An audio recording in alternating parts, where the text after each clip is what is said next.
Okay. So here's the thing. I never imagined that I would get the opportunity to narrate audiobooks. And yet here I am. I it's hard to start this off because, this is the first time I've ever doing a podcast on this subject, and I decided not to write anything down. I decided to just go off the cuff.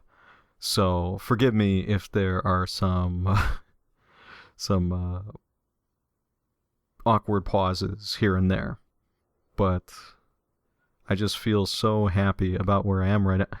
Let me cut to the chase, all right? I want to narrate 100 audiobooks. Now, to some, this may seem like a small number, it may seem like a big number, but to me, it's what I've always wanted to do. I had that specific goal in mind, and I thought, well, why not just do it? Because a lot of things got in my way first. So without further ado, my name is Roberto Scarlato, and these are the ACX Chronicles.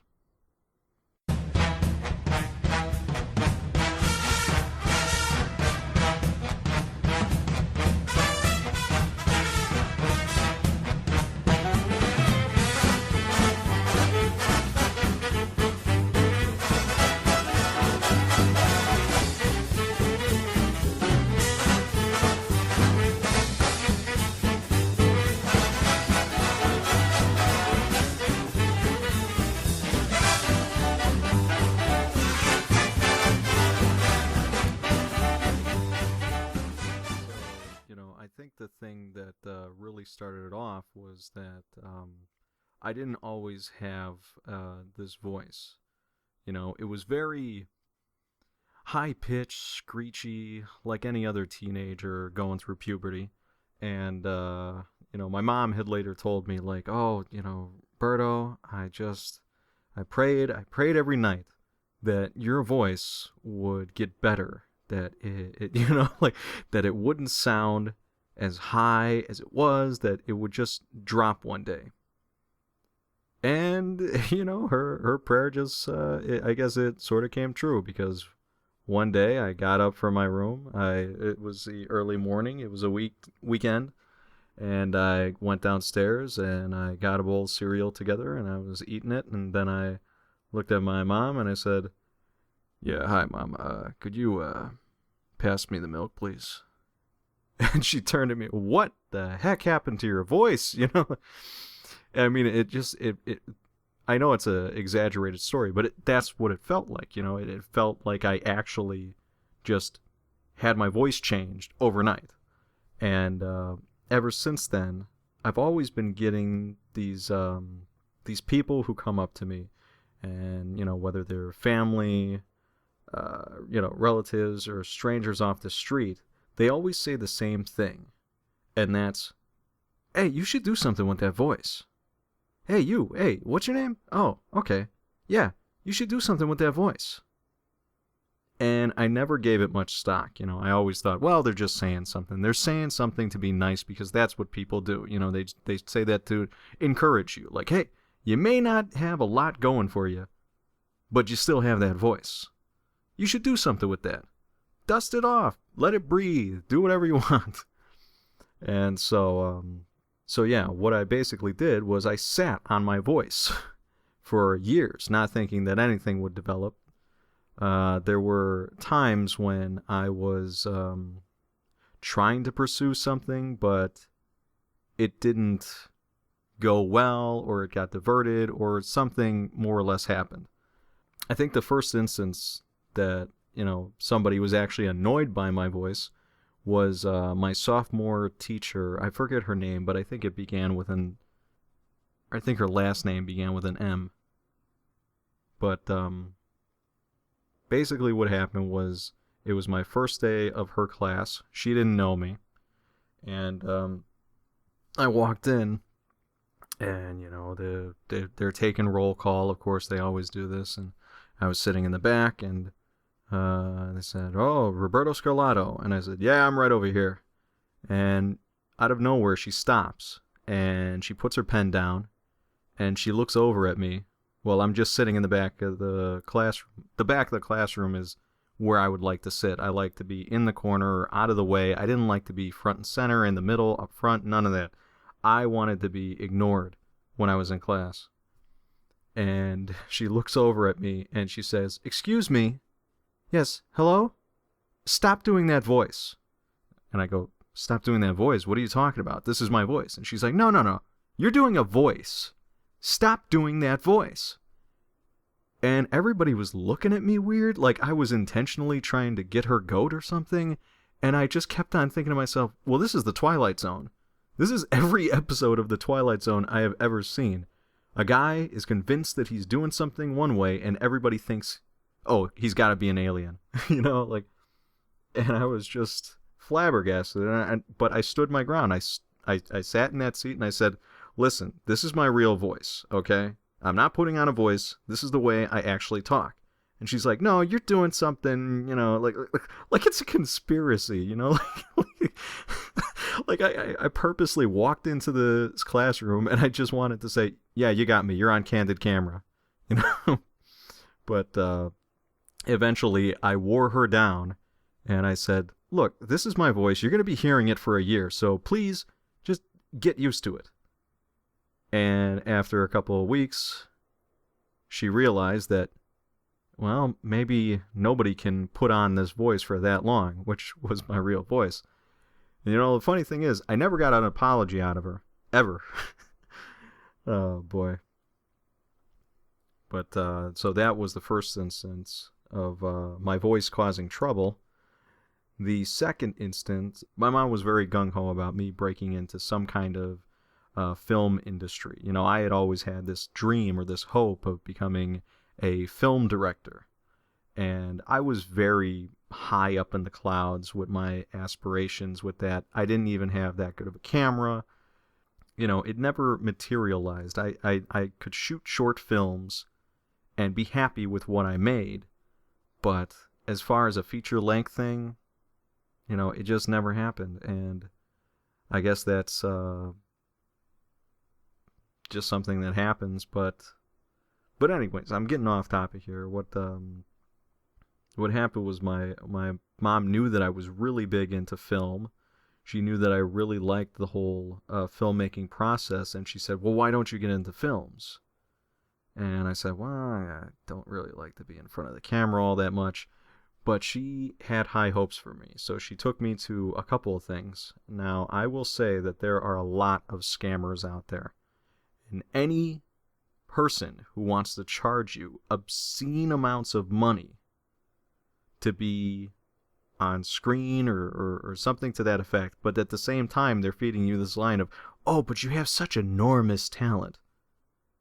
No, what they're thinking is, well, you and your family have an enormous amount of money that you want to spend pursuing this dream. So yeah, we'll gladly take that money off your hands. I remember I was invited to this one, it wasn't even an audition. It was just sort of like, you know, come properly dressed, clean cut, shaved, all that stuff. And so, you know, we got there to this studio and we had to wait in the lobby for like 15 minutes. And then we went into this room where there was just basically this raised up platform in the shape of a T. And I was like, wow, that's odd. And, you know, I sat down next to some other people and we were chatting and stuff. And then all of a sudden they said, well, this is the audition. Get ready. And they told us each one of you is going to have to come up here and walk on this platform. You're going to walk straight on this line. You're going to look left. You're going to look right. You're going to strike a pose. And then you're going to walk off. And we'll have some music for you. And with not much time to prepare, this music kicked on. And everybody would have to form a line and go up there and walk and turn left and turn right in front of people that they didn't even know. And it was just completely embarrassing. And I remember thinking to myself, what the heck am I doing here? This is humiliating. This is like being, you know, presented as cattle almost. Like, pick your fine grade meat, like it just didn't feel well to me. And plus, it was just looking. Like, how could you determine a person's talent by just the way they turn their head? It didn't make sense to me. So I got up there and I did the whole thing. I looked left, I looked right. I'm smiling on the outside, but on the inside I'm thinking, this is ridiculous, like. And then somebody took us off into a back room, and they're just feeding my mom all these, like, oh, your son has got so much talent, he's got so much potential, we see a lot in him. So here's the deal. We're going to charge you this amount of money to send your son to an acting camp. And after he does well at that acting camp, we're going to charge you more money, and then hopefully, eventually, we'll get him in this new movie that's coming out with Corey Feldman. I stopped listening after that, because I thought, I'm getting no guarantees, I'm getting no, like, it all seemed like I was looking around, I was like, seriously, am I on candid camera? This has got to be a scam. Because why else would they ask so much money of us, and all they got out of me was me turning my eyes? It didn't make sense to me. So when we got in the car, my mom is all hopeful and stuff, and she's driving away, and she's like, well, I think that went well, and she's so willing to give up this amount of money, of course, because she loves her son and she wants him to break into this whole acting thing. But I looked over at her and I said, Mom, it's not going to happen. This is a scam, and we were scammed. Thankfully, we didn't spend any money, but we were scammed. Let's just not talk about it. And there was another prior thing that happened where I went downtown in Chicago and went to this big convention, supposedly going to get all these agents' cards, and we had to read lines. And so I read my lines, prepared lines to, I think, 20 or so agents, and only one of them was interested in me. We did get a card, but to this day, we don't know where that card went. It's, like we got a hold of it and we brought it home and we thought, well, this is it, because the agent did show some interest. Maybe he'll call, or maybe we can call him and see if there are any movies that are casting. But unfortunately, we lost the card, so we couldn't remember the agent's name, and it just never materialized from there either. So here I am. I'm in college, not knowing what to do with my life. And you can see it if you looked at my college transcripts, because they were so random and off the board. You've got, you got English, you've got art appreciation, you got HVAC schooling, you have acting, you have mechanic, like all these things that I've got to kind of have half of my foot in, dipping my toe into the pool of what I want to become.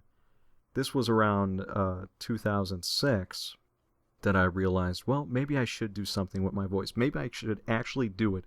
Go out there and record audiobooks.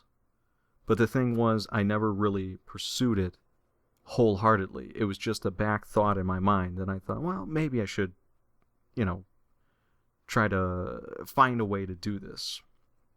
And it just never materialized. Other things started happening in my life. I got married in 2010, and I had this really great job, and I was let go from that job because they couldn't afford to keep me. And I was so heartbroken, and I had done multiple jobs here and there just to provide enough money so that we could pay rent. Now, we were very happy with the place that we were in. We were this young couple, and we were actually living out on our own. And we had actually gotten a great start, and I was just so eager to do something. I knew that something was out there that I could do that made me feel whole, and that was telling stories. And I'd always had a love for telling stories, and I love just sitting down and engaging a person, whether it's a joke, whether it's an anecdote, just pulling them in to, their own imaginations and have them visualize the things that are happening in a story. I've always loved reading. My father, he always encouraged that. My parents bought a lot of books. I just loved reading so much, and to this day I continue reading. I try to read at least a book a week, but I can't keep up because, of course, with the advent of self-publishing with Amazon Kindle, millions of books are out there, and I know I can't read all of them, but I want to read a good amount. I mean, I'm a collector of books, and you can call it an addiction, but I just love to read. That's me. So here I am. I'm obsessed with telling stories, so I figure, well, why not tell my own? So I took the ideas that I wanted to film and turned them into short stories and novels and decided, well, this is how I want to tell stories. And yes, I mean, it's hard to write stories, but it's even harder to tell them in public. So in 2009, I decided to do my first public reading, just read one of the short stories that I wrote to an audience. And I thought, well, this is never going to work out. I mean, how would I ever find a way to do this? But there's a little bookstore that you might remember in the recesses of your brain, and it was called Borders. And at this particular Borders in Oak Park, Illinois, they had an open mic night. When I first got up there, I was so nervous. I felt like my legs were shaking. I felt like I wasn't going to do a good job. I felt like I was going to stumble on any given word. But the story that I chose was very short. It was somewhere around like 7 pages. So I thought, well, if I screw up, I'm not going to be up there for long. It's probably just going to take 10, 15 minutes, and I can endure that kind of humiliation. But when I got up there, I just started reading, and I just started getting into the story, into the voices that I would put into these characters. And for the first 2 minutes or so, I was just looking down at the page, and I was thinking, okay, don't look up. They're listening, but don't look up, because as soon as you look up, you're going to lose it. You're going to do something stupid. You're going to do something foolish. Oh my God, don't look up. Don't look up. Are they looking? I don't want to look up. Don't look up, And then, of course, on minute 3, I decided to look up. Now, I can, read something and then look up and come back to it. It's because somewhere along the lines you have to make eye contact. You have to make eye contact, because then you're just sitting up there and you're reading off the page with no emotion. So I lifted my head ever so slowly, and I saw something that I never thought I'd see. I saw a full crowd of people just completely wrapped up, just completely engaged with what I was reading. So I dipped my head back down again, and I'm in the book, and I'm like, why are they all listening to me? Oh my goodness. I thought it was a fluke, and I looked up again, and all of a sudden I saw some people off in the back who were still in the aisles reading, books here and there, but they were actually turning and coming into the cafe just to hear this story snippet that I was reading. Actual people who were browsing and then stopped and then turned around and then came in and say, well, I gotta hear what this guy's saying. After my 15 minutes, I was up, I got a round of applause, and then I sat down like nothing had ever happened. And I got people coming up to me and saying, hey, how did you write that story? And, oh, you're a good speaker, this, that, and the other thing. And I thought it was more of the same. I thought, well, they're just saying that to be nice. Me in my stupid head, I thought, they're just saying that to be nice, And then, fast forward to today. I've been working at this one company for a long time, for years, and they're a really great company, and I enjoyed working for them. But then on the side, I thought, well, I have to make some sort of supplemental income, something that makes me feel happy doing. I have to do something that's creative. I have a very fast creative energy inside my body, and you just have to do it. You just have to get it out, You can't suppress it. For any creative mind, You really can't suppress it. You can't hide it. It's something that's born within you. So, I looked up this thing that everybody was talking about called ACX. I didn't know that they had been around since 2011. I would have pursued them earlier. But in 2014, I just opened up the laptop one day, sitting on our broken futon that was being held up by a stack of Stephen King books, no less. And I was just researching, and I found out, oh, it's a creation exchange. Okay, well, that makes sense. You go out there, you find a narrator, and they'll produce the book for you. So I thought, oh, okay, well, I've got to get into this any way that I can. So I signed up, and, they had this thing where you could create your profile. So I thought, oh, I'll just put little things up here and there, So I put up a picture, and I didn't have any samples. I didn't have anything of mine that I recorded or anything. So I thought, well, I'll just do 60 seconds of me, doing impressions, I guess. So I put 60 seconds up there. There were tax forms to finalize, and that took a little bit. But, with those, you kind of don't want to skimp on them. So I filled out everything, and they said, okay, your profile is completed. You just have to wait for it to be approved. So I waited, and I waited. And about 3 weeks later, they said it was approved. So I thought, great, this is great. Now what happens?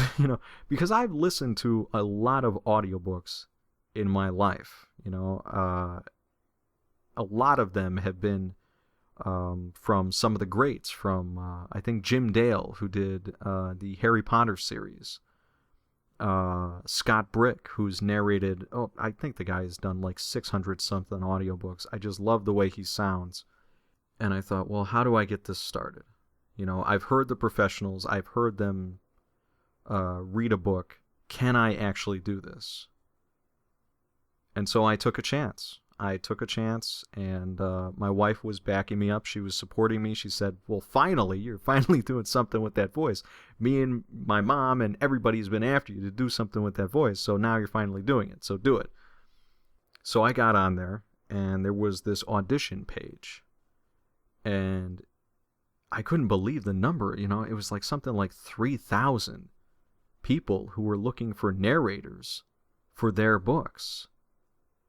And I just started searching through them, and I was reading their profiles, and I was reading the descriptions, and I got really intrigued by this whole idea of auditioning, of actually going into doing this as sort of a side job. To do it part-time at first. That's what I was thinking. I'll do this part-time and see where it goes. So I started my first audition. Of course, it was stumbling, and it was, I had to re-record several times because I was just so nervous about the whole thing. I didn't even have a studio or a little room to hold myself off in to record. We had a 700 or 600 square foot apartment, and that doesn't leave room for you to go and record something, especially when the walls are so thin. So I had to try to find a way to record these auditions. So I would go out in the middle of the night, jump in my car, and with a microphone record these auditions. And at first I only did like 10 auditions, thinking that nothing was going to come of it, that it was a shot in the dark. Like, who could possibly ever want to hire me to do their book? I was self-deprecating at this point. But I did the auditions, and I did them on a really crappy, they said that they were really good when I read the reviews, but it was like a little lapel mic. I clipped it to my shirt, and I just started reading the manuscripts. And, when editing the auditions, I'd hear this faint buzzing sound, and I thought, well, this is not good. but it's just an audition, so they'll know that I'll be better later. I'll invest in another mic, and I'll get this thing squared away. Here's a tip. Do not record any audiobook on a lapel mic. I will say that you don't have to spend a lot of money on a really good mic. I suggest at the most, if you're going to spend a little bit of money, get a USB microphone. I've used those. I've used a couple of different versions of them. They've always served me well. Right now, I'm recording on a USB microphone.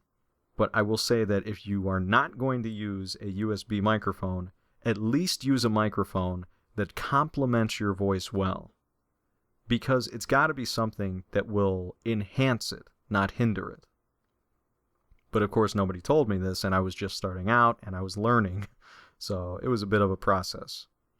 So I got my auditions in, and I waited, not knowing what to expect. And then I got a message saying, "Hey, I like your audition. Can you do another one? I just want to hear your voice again." I didn't know if this was good or bad. I thought, well, the first take was probably bad, so they want me to do it again and see, well, does this guy really sound this crappy? But I decided to go with it and see what develops.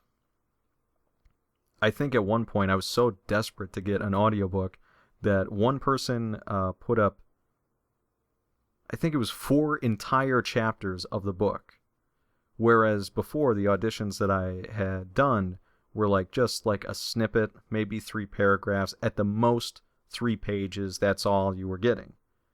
But this person put up 4 chapters, and being nervous and eager to do something, I recorded all 4 chapters. And then I started getting messages. I started getting people saying, "Hey, I want you to audition for this book. And hey, could you do this book? And hey, can you do a voice this way?" And all of a sudden, everything just started taking off. But it was taking off slowly. It was a gradual build. The purpose of this podcast is basically to tell you about the books that I am recording. Each episode, I figure, will focus on the book that I have recorded and is up live on audible.com, amazon.com, and iTunes. But I just wanted to get my introduction out there and let you guys know that, yes, I have a dream, and that dream is to narrate 100 audiobooks by the end of next year. So at the end of 2015, I hope to at least have recorded 100 of these things. And with all the auditions that I've been doing, I think at this point right now, I started in July of 2014. Right now, it's the end of October, and I've done 35 plus auditions. And I think I've just completed my 10th audiobook. And I'm very excited because each one gives me a different way to read a story, to really read a story and figure out what kind of mode you have to be in. Because you do have to be in a specific mode to read a horror novel, or a mystery, or a crime fiction, or a thriller. Each one requires you to read it in a different way. And I didn't know that starting out. But I learned. And it was such an exciting thing to know that I could do this. And later on, we're going to have, hopefully, we snag a couple of interviews with the authors themselves and find out their inspiration for the stories that they write. So yes, it's a pretty big thing, but I'm hoping that I can complete my goal. It's something that I've always thought about, always dreamed about doing, and now I'm finally doing it. From the thought that was planted in my head in 2000 to 14 years later. It's pretty crazy, but hey, I guess I'm a slow starter. So we'll see. But I gotta go because I'm getting tired. It's 1:15 a.m. I guess I'll just leave you guys for now, and hey, maybe we'll get to chat with an author the next episode.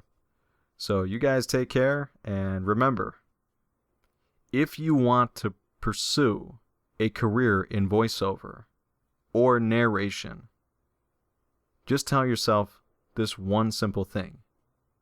You can do it. You can actually do it. Nothing is getting in your way. You have to do it. And you can. So take it easy, and I'll see you on the next episode. All right, bye.